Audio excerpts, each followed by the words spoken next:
శ్రీ సరస్వతి నమః. శ్రీ గురుభ్యో నమః.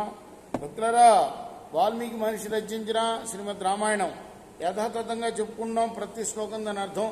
ఇందులో భాగంగా నిన్నటి వరకు బాల అయోధ్యారణ్య కిష్కింద సుందర యుద్ధకాండలు పూర్తి చేసి ఉత్తరకాండలో కూడా మనం 55వ సర్గ వరకు చెప్పుకున్నాం. ఈ రోజున 56వ సర్గని ప్రారంభం చేద్దాం. ప్రారంభించే ముందు వాల్మీకి మహర్షిని ప్రార్థన చేసుకుందాం. పూజంతం రామ రామేతి మధుర మధురాక్షరం ఆరుహ్య కవితా శాఖం వందే వాల్మీకి కోకిలం అంజనానందనం వీరం జానకీ శోకనాశనం కపీశమక్షంతారం వందే లంకా భయంకరం.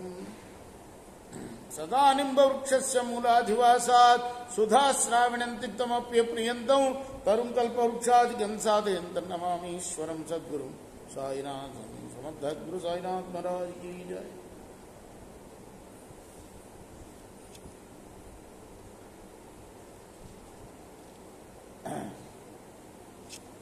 రామస్య భాషితం శ్రుత్వా లక్ష్మణః పరవీరః ఉవాచ ప్రాంజలిర్భూత్ రాఘవం దీప్తచేతస.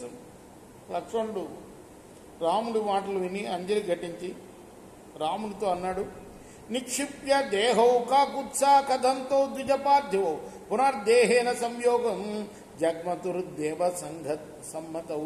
రమ, దేవతలకు కూడా పూజ్యులు అయిన ఆ వశిష్ఠ నిమి చక్రవర్తులు దేహాలని విడిచిన తర్వాత మరలా దేహాలని ఎలా పొందారు? లక్ష్మణేనైవ ముక్తస్తు రామ ఇక్ష్వాకునందన ప్రత్యువాచ మహాతేజ లక్ష్మణం పురుషర్షభ. లక్ష్మణుడి యొక్క మాటలు విన్న తర్వాత రామచంద్రుడు అన్నాడు, తౌ పరస్పర శాపేన దేహముత్సృజ్య ధార్మికౌ అభూతన్ నృప విప్రషి వాయుభూతౌ తపోధన. ధార్మికులైన ఆ రాజర్షి అయిన నిమి చక్రవర్తి, బ్రహ్మర్షి అయిన వశిష్ఠ చక్రవర్తులు పరస్పరం శాపాలు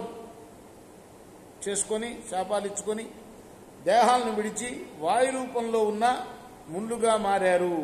అశరీర శరీరస్య కృతేన్యస్య మహాముని వశిష్ఠస్తు మహాతేజ జగామ పితురంతికం. శరీరం లేని మహాతేజస్శాలి అయిన వశిష్ఠ మహాముని ఇంకొక శరీరం కోసం తండ్రి దగ్గరికి వెళ్ళాడు.